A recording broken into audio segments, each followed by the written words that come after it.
لا حول ولا قوة الا باللہ العلی العظیم اعوذ باللہ من الشیطان الرجیم بسم اللہ الرحمن الرحیم یاسین والقرآن الحکیم۔ ظاہر ہے کہ اس ماہ مبارک رمضان کا ہمارا موضوع سورہ یاسین کی معرفت ہے۔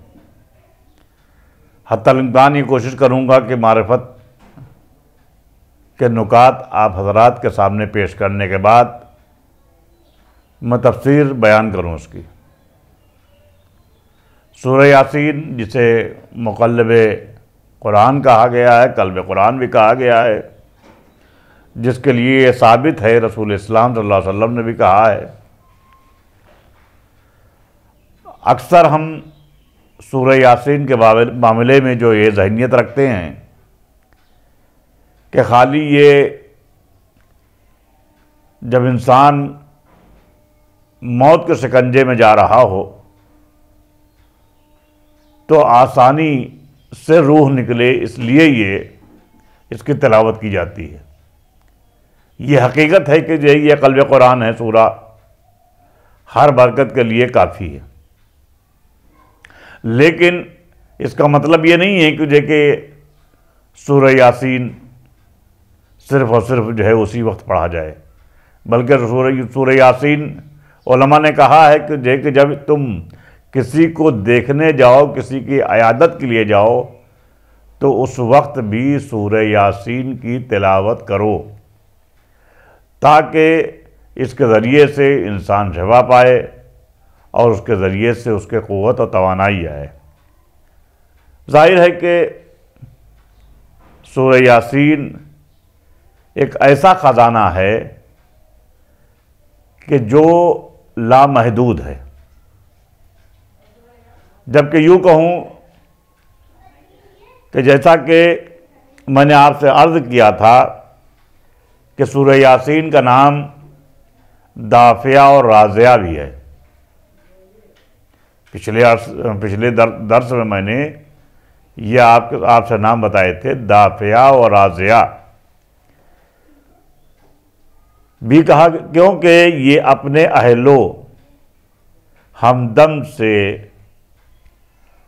ہر شر و بدی کو دور اور اس کی ہر حاجت کو پورا کرتا ہے۔ ظاہر ہے کہ جب ہماری قرأت سے، جب ہماری تلاوت سے خدا راضی ہو جائے گا تو ظاہر ہے انشاءاللہ ہماری تمام مشکلات اس کے ذریعے سے حل ہونا شروع ہو جائیں گی۔ اب آپ کے اس کے سلسلے میں میں آگے بیان کروں کہ گمشدہ چیز کے لیے بھی یہ آکسیر ہے اس کی تلاوت، کہ اگر کوئی چیز گم ہو جائے، آپ سے نہ مل رہی ہو، تو ظاہر ہے کہ اس کے لیے بھی یہ آکسیر ہے۔ اسبغ ابن نباتہ کا بیان ہے کہ ایک آدمی نے مولائے متقیان حضرت علی بن ابی طالب علیہ السلام سے عرض کی، یا امیر المومنین، گمشدہ چیز کے پانے کے سلسلے میں کچھ رہنمائی فرمائیے۔ یہ مولائے متقیان علی بن ابی طالب علیہ السلام کے سامنے وہ اپنا مسئلہ پیش فرمایا، تو مولائے متقیان حضرت علی بن ابی طالب علیہ السلام نے فرمایا کہ 2 رکعت نماز میں سورہ یاسین اور اس کے بعد بھی یہ کہو، یعنی سورہ یاسین، یعنی کوئی چیز اگر گم ہو جائے تو اس کے لیے 2 رکعت نماز پڑھو جس میں سورہ یاسین کی تلاوت کرو دونوں رکعتوں میں، اور اس کے بعد میں یہ کہا جائے کہ یا ہادی الضالۃ رد علی ضالتی، اے کھوئے ہوئے کو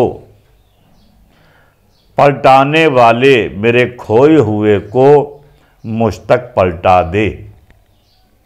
اس شخص نے یہ پڑھا تو اس کی گمشدہ چیز اس کو حاصل ہو گئی۔ ظاہر ہے کہ کیوں نہ ہو، جب حلال مشکلات کے پاس جو ہے یہ کہ کوئی بھی مسئلہ گیا تو انہوں نے اس طریقے سے حل کیا کہ جس طریقے سے حل کرنے کا حق ہے، جبکہ یہ حقیقت ہے کہ جو ہے کہ لوگ جو خلفاء کہتے ہیں اپنے کو رسول اسلام کا، ان کے پاس بھی جب مسائل جاتے تھے تو وہ مولائے متقیان علی بن ابی طالب علیہ السلام کے سامنے رجوع کر دیتے تھے کہ اس مسئلے کا حل ہمارے پاس نہیں ہے، اس کا شافی اور وافی جواب جو ہے علی ابن ابی طالب علیہ السلام ہی دیں گے۔ کیوں؟ ظاہر ہے کہ قرآن کے یہ مفسرین ہیں، یہ مفسر قرآن ہیں، قرآن اللہ کی کتاب ہے اور اہل بیت مفسرین قرآن ہیں۔ اگر قرآن کہیں اور سے لیا، داہنے بائیں سے لیا جائے گا تو ظاہر ہے نہ قرآن سمجھ میں آ سکتا ہے نہ اللہ سمجھ میں آ سکتا ہے۔ بہرحال سورہ یاسین کی برکتوں میں یہ تمام برکتیں اور فیوز شامل ہیں کہ یہ سورہ حلال مشکلات ہے۔ دو ہی چیزیں ہماری مشکلوں کو جو ہی حل کرتی ہیں، ایک مولائے متقیان علی بن ابی طالب علیہ السلام اور دوسرے قرآن مجید کا سورہ یاسین۔ یہ دونوں حلال مشکلات ان کو کہا گیا ہے، بس یہ ضروری ہے کہ ہم اس کو اپنی حاجت کے حساب سے جو ہے اس کی تلاوت کریں، اور یہی نہیں کہ ہم تلاوت خالی اس لیے کریں کہ جو ہے کہ جب ہمارے پر مشکل آئے، جب ہمارے اوپر کوئی پریشانی کا وقت آئے تبھی ہم قرآن کھول کے اس کی تلاوت کریں، بلکہ یہ اللہ کا قول ہے۔ ہم کو چاہیے کہ جو ہے کہ ہم اس کا ایک برنامہ بنائیں، اور برنامہ بنانے کے بعد ہم اپنی آرزوئیں اور اپنی گفتگو اور اپنی دعاؤں کو بارگاہ خداوندی میں پیش کریں۔ خداوند عالم رحمان و رحیم ہے اور ہماری مشکلات کو آسان کر سکتا ہے۔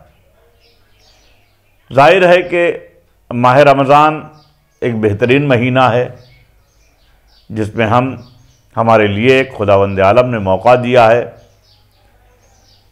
اس لیے کہ مغفرت کے دروازے کھلے ہوئے ہیں، شیطان مغلق ہے۔ بس ہمیں ضرورت یہ ہے کہ تھوڑی سی ہم کوشش کر لیں، تھوڑی سی ہم محنت کر لیں۔ ہو سکتا ہے جو ہمارے گناہ ہیں تو ہمارے گناہوں کو اللہ معاف کر سکتا ہے، وہ رحمان الرحیم ہے۔ ہم اس کو بہت زیادہ محبوب ہیں، لیکن بھئی ہمارے اوپر ہے کہ ہم اس کی بارگاہ میں اپنی توبہ قبول کریں اور اپنے عبادات کو خندہ پیشانی کے ساتھ میں پیش کریں۔ اب آئیے آگے سورہ یاسین کے بارے میں ائمہ نے جو فرمایا ہے، ظاہر ہے کہ یہ ہم حوالے جو آپ کو دے رہے ہیں یہ بہار الانوار کے حوالے سے میں آپ کے سامنے پیش کر رہا ہوں۔ ظاہر ہے کہ اب آگے کے لیے میں 10 برکتیں جو ہے کے بارے میں ائمہ نے اشارہ کیا ہے کہ سورہ یاسین کم از کم اس میں جو برکات ہیں اس کی 10 کو بیان کر کے یہ بتایا ہے، اشارہ دیا ہے علماء نے جو بیان کیا ہے، اشارہ دیا ہے ہم کو، اس کی برکتیں تو لاتعداد ہیں۔ جس طریقے سے مولائے متقیان حضرت علی بن ابی طالب علیہ السلام کا علم کا احاطہ نہیں لگا سکتا، اسی طریقے سے انسان اس سورہ کی برکتوں کا احاطہ نہیں لگا سکتا۔ رسول اکرم صلی اللہ علیہ وسلم نے مولائے کائنات سے فرمایا کہ یا علی سورہ یاسین کو پڑھو، کیونکہ اس میں 10 برکتیں ہیں۔ رسول اسلام نے مولائے متقیان علی بن ابی طالب علیہ السلام کو ہدایت دی کہ اس میں 10 برکتیں ہیں، اے علی اس سورہ کی تلاوت کرو۔ نمبر 1، بھوکے کو سیر کرتا ہے، یعنی اس کی تلاوت اگر کوئی بھوکا ہے تو ظاہر ہے کہ وہ سیر ہو جاتا ہے۔ نمبر 2، پیاسے کو سیراب کرتا ہے، جس کے نزدیک پیاس ہے، جو پیاسا ہے اس کو سیراب کرے گا۔ نمبر 3، برہنہ ننگے کو لباس پہناتا ہے،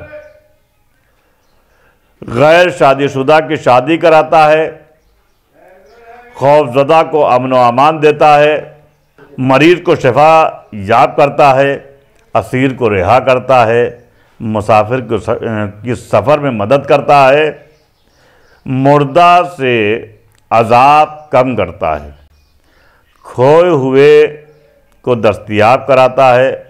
ظاہر ہے کہ اس کی 10 برکات اور 10 رحمتیں رسول اسلام نے مولائے متقیان علی بن ابی طالب علیہ السلام سے بیان کی ہیں۔ اس کے علاوہ حالت سفر میں راحت و آرام کا ذریعہ ہے، یعنی جلدی میں آپ کے سامنے یہ برکات اس کے پیش کر رہا ہوں، لہٰذا ان برکات کو ہم کو اپنانا چاہیے۔ اگر ہم اپنی مشکلات سے نجات چاہتے ہیں تو ہمیں یہ عمل کرنا ہوگا۔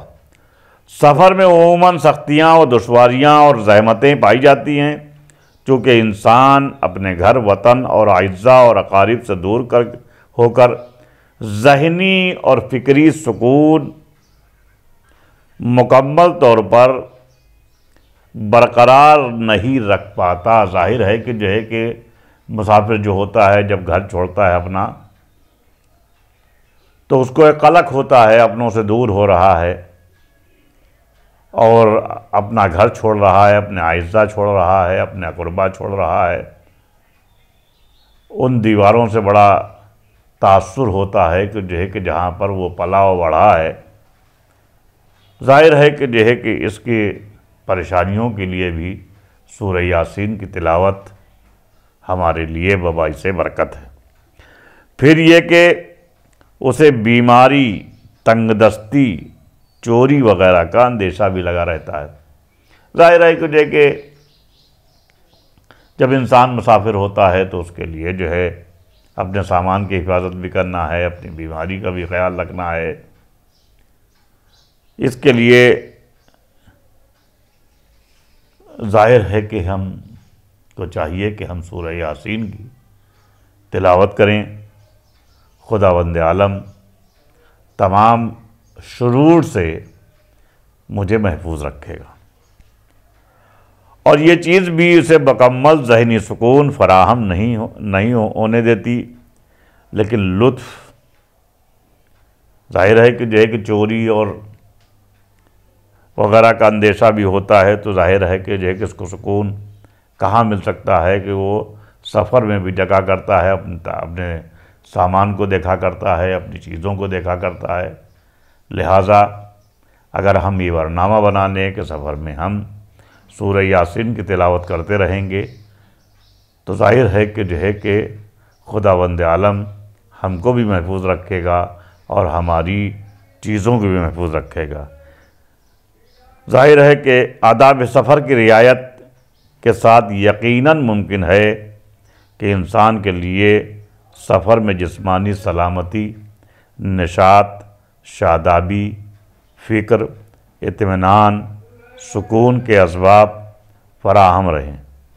البتہ یہ چیزیں فقط اسی وقت میسر ہوتی ہیں جب انسان اللہ سے پناہ طلب کرتا رہے اور آداب سفر کا لحاظ رکھتے ہوئے قرآنی سوروں کی تلاوت اور ذکر و دعا میں مشغول رہے۔ ظاہر ہے کہ قابل ذکر ہے کہ کبھی انسان اللہ کی راہ میں جنگ و جہاد کے لیے بھی سفر کرتا ہے۔ ان سب چیزوں کو مد نظر رکھتے ہوئے ہم کو چاہیے کہ جو ہے کہ ہم اس کی کثرت سے تلاوت کریں، اور جب ہم تلاوت کریں گے تو ظاہر ہے کہ ہماری مشکلیں جو ہے وہ حل ہوتی ہیں۔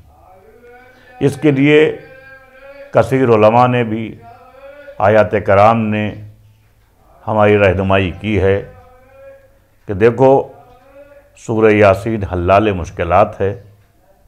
جس طریقے سے حلال مشکلات مولائے متقیان علی بن ابی طالب ہیں، اسی طریقے سے یہ سورہ بھی حلال مشکلات ہمارے لیے ہے۔ بس یہ ضروری ہے کہ ہم اپنے کو یاد خدا میں مشغول کریں۔ ماہ رمضان چل رہا ہے، ماہ رمضان میں ہم یہ کہہ کے نہ جو ہے اپنے کو بری الذمہ کہیں کہ صاحب ہمارے ڈائبٹیز ہے، ہماری دوسری بیماریاں ہیں، ہمارے کام ہیں، ہمارے امور ہیں، مشغولیت بہت زیادہ ہے، لہٰذا جو ہے ہم روزہ۔ دیکھیے یہ سب بہانے ہم ذاتی طریقے سے تو کر سکتے ہیں، انسانوں کو تو بہکا سکتے ہیں یہ کہہ کے، لیکن ہم بارگاہ خداوندی میں ہم کیا جواب دیں گے؟ اس لیے کہ خداوند عالم ہماری نفوس سے قریب ہے، ہماری ہر حرکت کو جانتا ہے، لہٰذا ہم کو چاہیے کہ جو ہے کہ ہم کم از کم اپنے کو اس ماہ زیادہ سے زیادہ روزوں اور عبادات میں اپنے کو مشغول رکھیں، تاکہ مولا اور اللہ ہم سے خوش ہوں اور ہم روز محشر ہم سے اہل بیت راضی ہوں اور اللہ ہم سے خوش ہو۔ اس لیے کہ رضائے اہل بیت ہی رضائے پروردگاری ہے۔ واقعات آپ کے سامنے ہیں، شب ہجرت کا واقعہ، دوسرے واقعات آپ کے سامنے ہیں۔ بس ضروری یہ ہے کہ ہم جس طریقے سے حق ہے اہل بیت سے محبت کرنے کا، اس طریقے سے ہم اہل بیت سے محبت کریں۔ جیسا کہ سورہ یاسین کی برکات میں ہم نے آپ سے عرض کیا کہ یہ قرآن کا دل ہے۔ سرکار ختمی مرتبت نے فرمایا ہے کہ ہر چیز کا ایک دل ہے، اور قرآن کا دل سورہ یاسین ہے۔ یہ مختصر حدیث اپنے مختصر ہونے کے باوجود سورہ یاسین کی بہت بڑی عظمت اور فضیلت ہمارے لیے نمایاں کرتی ہے۔ اس پہ حسب ذیل ہم نکتے پیش کر سکتے ہیں، ہم حاصل کر سکتے ہیں۔ ظاہر ہے کہ اس ماہ مبارک رمضان میں ہم اس کی فیوض اور سورہ یاسین کی تلاوت ہی نہ کریں، بلکہ ہم جب ہم تلاوت کر رہے ہوں تو ہم کو چاہیے کہ جو ہے کہ اس کا جو ترجمہ ہے اس کے اوپر ہم غور کریں۔ ظاہر ہے کہ جو ہے کہ جتنا ہی قرآن کے ترجمے کے اندر جتنے ہی اس کی تلاوت آپ کریں گے، آپ دیکھیں گے کہ انشاءاللہ آپ کو دلچسپی ہوگی اور خداوند عالم کے قول کو سمجھنے کی بہت زیادہ للک بڑھے گی، ہمارے لیے ضروری ہے کہ ہم ادھر ادھر کی باتوں میں نہ پڑیں، ہم موبائل کا استعمال نہ کریں کہ جو ہے کہ معلوم ہوا کہ جو ہے کہ ہم ادھر ادھر کی چیزیں موبائل پر دیکھا کرتے ہیں، بلکہ ہم قرآن کو محور بنائیں۔ جب ہم قرآن کو محور بنا لیں گے تو ظاہر ہے کہ ہماری دنیا اور آخرت دونوں بہترین اور روشن ہوگی، اس لیے کہ قرآن روز محشر ہم سے سوال کرے گا۔ تین ہی چیزیں ہیں جو روز محشر ہم سے سوال کریں گی: مسجد، قرآن، مولوی۔ یہ تین چیزیں جو ہے ہم سے سوال کریں گی تو ہم آخر کیا جواب دیں گے؟ ہم کیا اپنی علامت پیش کریں گے؟ ہم کیا بتائیں گے؟ قرآن کہے گا کہ جو ہے کہ ہم تو تھے، لیکن خالی سفر کے وقت جو ہے جب انسان ہم جاتے تھے تو استعمال کیا جاتا تھا، ہوا دی جاتی تھی۔ تو یہ قرآن ہوا دینے کے لیے نہیں ہے، یہ قرآن نعمتیں لینے کی ہے، یہ قرآن برکتوں کی اور قانون الہی ہے جس کے ذریعے ہم اپنی زندگی کو روشن بنا سکتے ہیں۔ وآخر دعوانا ان الحمد للہ رب العالمین۔